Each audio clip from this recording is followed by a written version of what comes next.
Let's talk a little bit about the PlayStation 4, and we're going to talk first of all about God of War. We're not going to spoil anything. We're not going to. I don't know if Blake even loaded any gameplay footage or not, but okay, we've got a little footage, but it's really just from trailers and stuff. So don't worry, you don't have to plug your ears. We're not spoiling a damn thing. No, we're very careful of that. But Johnny and I haven't gone on camera to talk about this. No, we haven't talked about it together. Yes. I watched your review, and I watched yours. I commented on it that our reviews are very similar but very different. We do it in our own style, Yep. but we both love this game. It really is a phenomenal experience, right? And it's way more heartfelt than. I mean, they teased that it would be, but. It's even more than that when you play it, isn't it? It's a little bit different. I was thinking, is this going to be like Last of Us? Yeah. Not in a bad way, but I'm like, is it going to be that kind of cheesy kind of interaction with your son? Yep. And it turned out that it's heartfelt. There's Yeah. and I've said in my review, this is a strange thing to say. It's really a game for parents. Did you, being a parent, Yeah. like what was your thoughts on this? I mean, it's not for little kids to see. No. But I almost No. wanted Ruby to my daughter Ruby to kind of witness the artistry that was involved, because the storytelling. Did you show it to her? She's pretty sneaky, you know. She comes down the stairs. Yeah, and checks she it doesn't out. always announce that she's coming, and she course. knows I play a lot of mature games. But I think every once in a while she comes down and she tries to take a little peek to see what's going on. So she's totally, aware that I'm checking some of this stuff out. She did not, to my knowledge, watch any of this. But there are moments in this game, which is so weird, that I would be okay with her seeing, because there's a real human thing there between a guy and his son, Yeah. like parenthood and how much he cares for his son. And the drama, and my daughter still gets super affected by like really heavy orchestral music, that sort of manipulative way that stories unfold. Pushes at you. Yeah, like we've gone to see movies, and even if it's not a particularly scary or dramatic thing, the machine of Hollywood has manufactured these crescendos in moments to make us feel something, and she's very tuned into that, and I feel like that's what she would get out of watching this. It would freak her out a little bit more, but it's not a game for kids, but it certainly gives you pause to think of any person that brings another person into the world, the responsibilities that they have. And the troubles, and it's not always easy. No. I think that's also what's tackled in this game. It's not easy. It's not easy, and you can't escape it. We're connected, and it's about family. And can you believe we're talking about this? Like, to have a family, a God of War game. In the past, it's just sex and violence and, kill your enemies and all that kinds of stuff. But even it's very refreshing. But even in those classic God of War games, and this is what I was trying to say in my review too, it's like we can't dismiss them. They were built by mature game creators that were, really getting into the technology that was available to them with the PlayStation 2 to bring us this hack and slash story, gameplay story, together.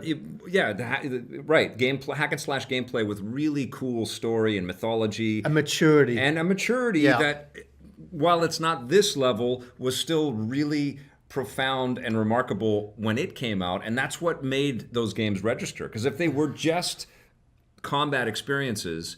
And you can look at Dante's Inferno, and you can look at a lot of other titles that kind of tried to copy that thing. They never got the God of War formula right. Yeah. And I think one of the greatest things about this new game is that they admire that, and they honor it, and they appreciate it. And very subtly so. Yeah, absolutely. I think they went back to the drawing board and really recreated this game for now. Yes. For 2018. It's not just appealing to us from about 7 years ago. No. This is for people now. And this is visually one of the best looking games on the PS4. Oh, it is the best looking game. Without a doubt. Yeah. And the thing is one of my nervous things is I'm in my own ecosystem playing my game. Yeah. And I'm playing and I'm thinking, this is amazing. This is the best time ever. And then I'm like, I come out of it, I'm like, and I give this gushing review, and I'm like, oh my God, I hope everybody enjoys it the same way I did. That's my thing. I'm right there with you, and I've gone through that many times in my career. I was so happy to see your review match mine at the time. And like you do, because you can't talk about this stuff. I actually heard from a fellow reviewer that reached out and said, look, can we hang out? And I want to see you, because like I saw that you were playing God of War on your, and I can't talk about it with anybody. There is a kind of an implied loneliness to getting lost in some of this stuff, and you also second guess your love for something because you're kind of putting yourself out there. Yeah, because you're having this really exciting experience, and here's something. Yeah. You've been getting review codes for a lot longer than me. Yeah. It is a very exciting thing to get. Yeah. But sometimes you got to, when you're reviewing a game, you have to review it from afar, objectively. Objectively, and you're not so in the experience. Like, oh, I'm just playing it early, so it's amazing. Yeah. And that's another thing you have to step back from. Right. And there's a big responsibility doing this stuff. Well, and especially when Sony's sending us so many emails like, don't talk about this, don't talk about that if you're going to review it. Yep, for so sure. it's there's a lot of constraints in doing this stuff right. Well, the truth of it is that no person that critiques anything is 100% objective. That's They're correct. subjective, and you need to understand who that human is. That's why we've always kind of carved out a nice niche for ourselves with our TV work and our video work, is that people get to know who we are and what we kind of like, and they can kind of identify with that, as opposed to this autonomous, sort of brand. God of War idea. is a good game. You will like it very much. And that's been people find value in that too, but that's been our difference and our uniqueness, and also in a thing that I've become aware of. But the other element that comes into play is that you get to know the people that make these things, and I've known Corey for a long time, and I've known the Santa Monica team for a long time, and so that comes in too, but I've been doing this for so long that I know what all of those little sort of, weird things that perk up in your brain as is this as good as I think it is? It is. Yeah, you just start to trust yourself. And that's it at the end of the day, is I trust myself, and I, just like you hit press record on the thing. I don't script my review. I don't script yours, mine, no. And we just say how we feel, and it comes from that flow. The heart, It's kind of interesting that so many reviews are done by scripts, and me and you've always done the same thing, just done it ourselves, our own way. Even when we didn't know each other, we were doing that for years. And I have no issues with people that do script, and I think neither do I. Different strokes for different up. folks, for sure. But it is also, it's a very unique thing to sitting in front of a camera, talking from the heart. Yeah. It's like, it's you get better at it at time, but it's an experience.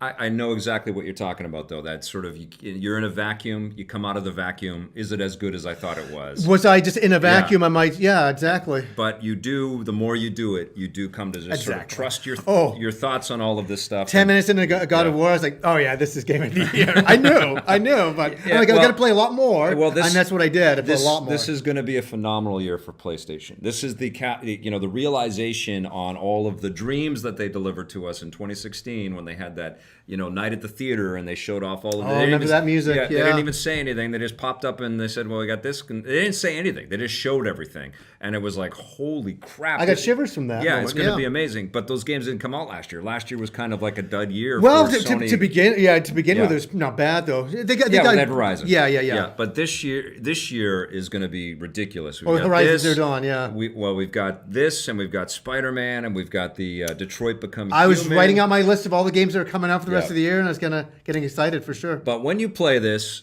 and I don't know if you had this thought, but I certainly thought, as I was playing it, is this the best experience I've had on the PlayStation 4? Oh, that's an inch. It is just an experience that's very, very good. Yes. And it's so hard to compare different games. It's like me, Well, that's exactly what we're going to do. We're going to do right that now. Though. Yeah. We are going to list off our 5 favorite PlayStation 4 I have my secret list.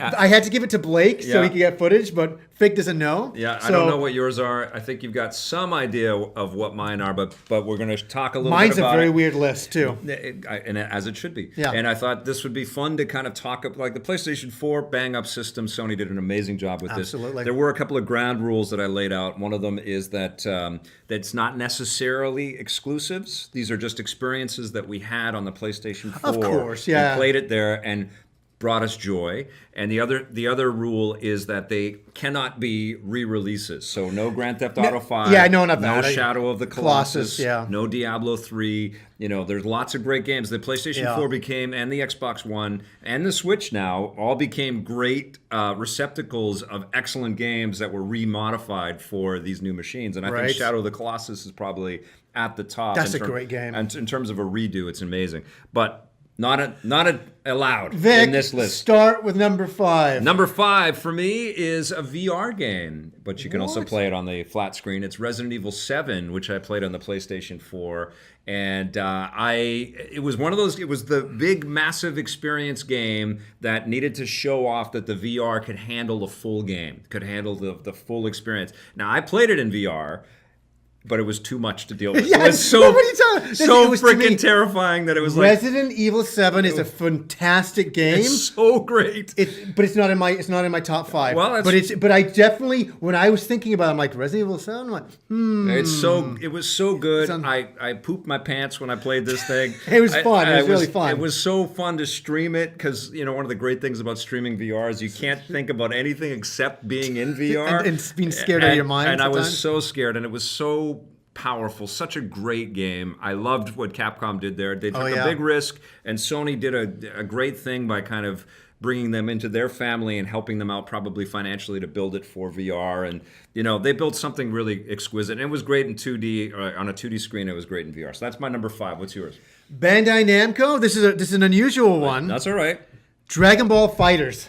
Awesome. I absolutely love the game. And the reason why is just to see these kind of graphics and this kind of gameplay. Yep. This is a game I always dreamed about back in 1995. Yeah. It's the kind of game I always wanted to play for Dragon Ball. I'm a huge Dragon Ball lover. Yeah. I just finished Dragon Ball Super, and I thought they've done such an incredible job. And I'm not saying, I'm amazing at this game. Yeah. No tournaments for me. Yeah. But I love sitting at home and playing this game. And I don't even know these characters. I've never made time I know them in my all. life I know them all. to watch this thing. Yeah. But Me and Bear love this series. It's exquisite. It's beautiful. It's beautiful. And the fighting game that almost made my list is Injustice 2, which for me, that is my I know Dragon, you really love that because I a lot. love those characters and the story. Okay, so Number 4. Number 4 for me is Metal Gear Solid 5. Oh, I was going to choose that too, but I didn't. Phantom Pain. Now, this was the unfinished, and there are definitely issues with it, and there's a repetition element to it for sure, but incredibly ambitious title, open world Metal Gear experience, crazy cut sequences,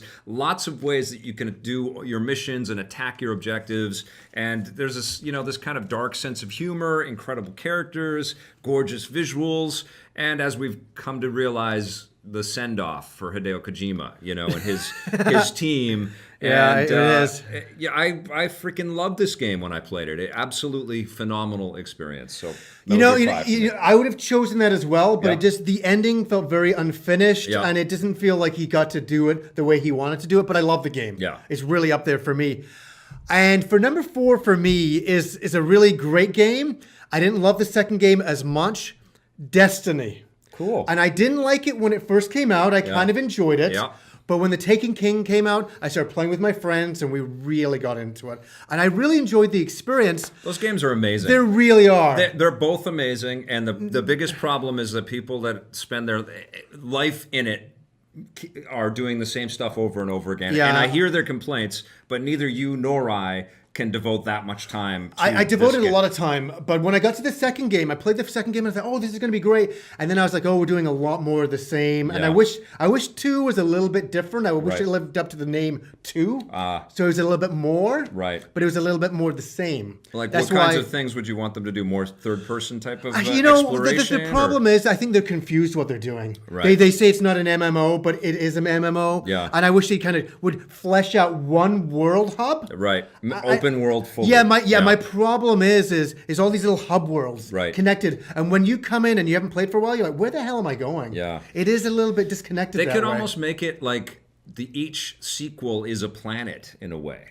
Make it like a whole planet that you could explore. It just upsets me too. I'm gonna move on because you have ships in this series, but you can't do anything in the ships except load between them. What happened to the 10-year plan? And that's another reason. Yeah. I picked Destiny, but I'm upset at Destiny at the same time. Yeah. But I appreciate Destiny. Like even Halo gives you more sort of variety in the types of mechanics that you have, or, in terms of the vehicle types and things like that. Sure. But that's still just a regular shooter. Yeah. This is ambitious. It promised a 10-year thing. Yes. It didn't deliver, but it still is my number 4. It's a great title. Okay, that is a great title. Number 3 is, for me, Titanfall 2, which... I was going to pick... You were so funny. I was on the edge of that. I was like, no. I would... Really? Yeah, I loved it. It was so good, and the single-player story is what really sold it. The multiplayer was excellent. They did a great job with multiplayer with the first game, but the second game had this incredible story that got you all over the place, evoked some stuff that we saw in Portal and the Valve work out there. You created this symbiotic, true, truthful relationship with your robot ally. You actually cared about the robot that you actually got to jump into, and the mechanics were incredible. It was just as fun, and still is just as fun to play as the soldier as it is to play inside the giant robot. And I can't believe that what's the name of the team?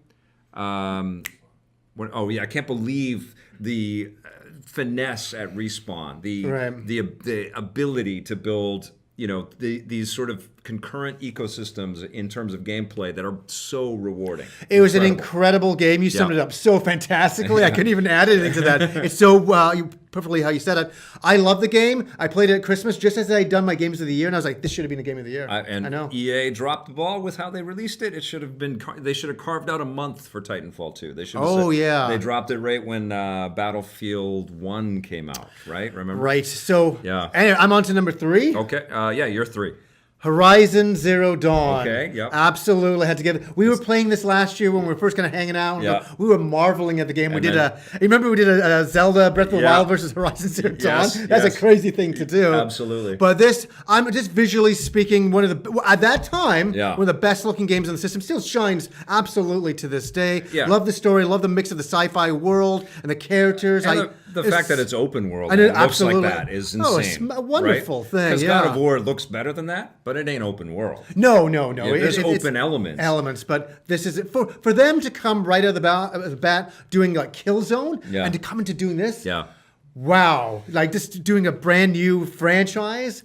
They nailed it. Amazing game. Really amazing. That's actually my number 2. And it's got a great story. It's got a lot of mystery. There's a lot of, heart and emotion in it.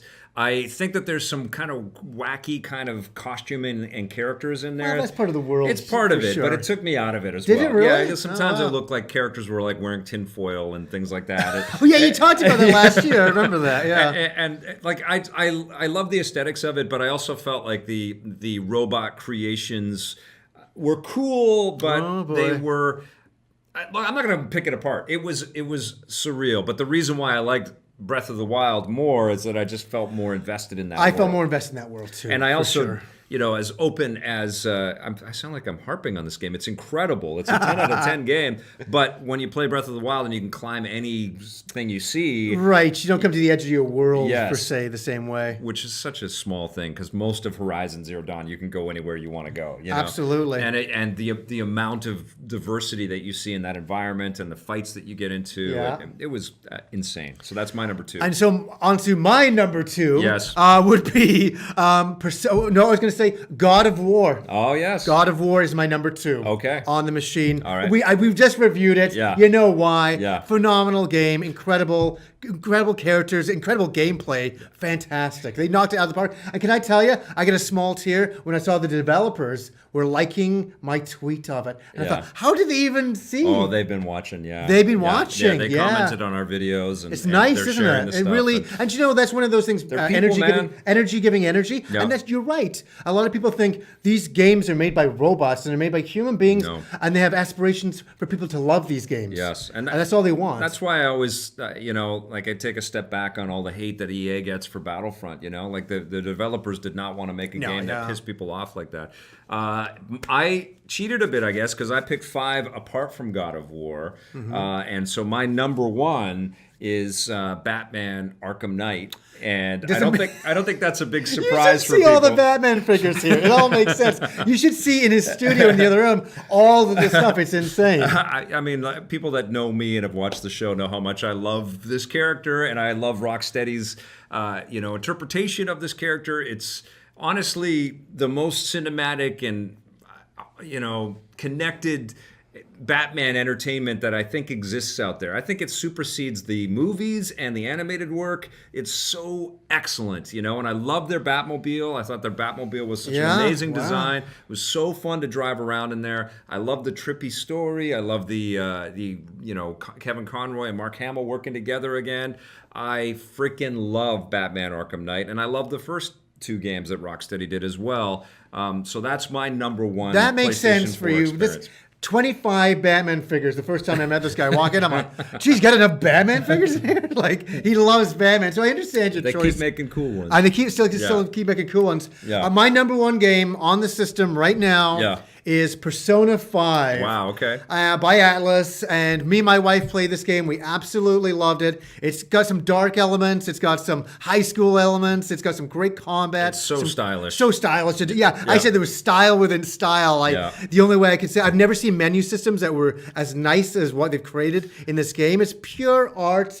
And to grumble the game a little bit, I wish it was more open world. I don't know if that's because we're playing more of these style of games, but I loved every single element on it. The music is classic, and somebody I know actually sent me the LP records of the music, and they're limited edition to get. That's I was so stoked, and we're just looking at the footage again. I love Look at this game. I love it. I haven't played enough of it to review it or give it a big call, but one of my complaints with it is that it just takes a long time to get going. Oh yeah. And I feel that I'm a God of War, Batman, Titanfall.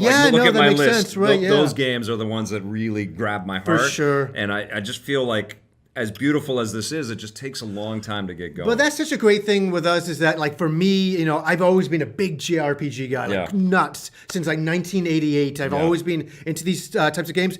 And to see Persona 5 turn into what it's turned into now is just absolutely extraordinary. I never could have dreamed of seeing games like this as a kid. I love RPGs. For you, I love RPGs too, but I think I have a little less patience than you do. Yeah, you need it. Oh, well, no, I sit with my wife now, and she's the one leveling up, and I'm like, yeah, this is nice. It's kind of like that. I have a little less patience and a lot more Batmans.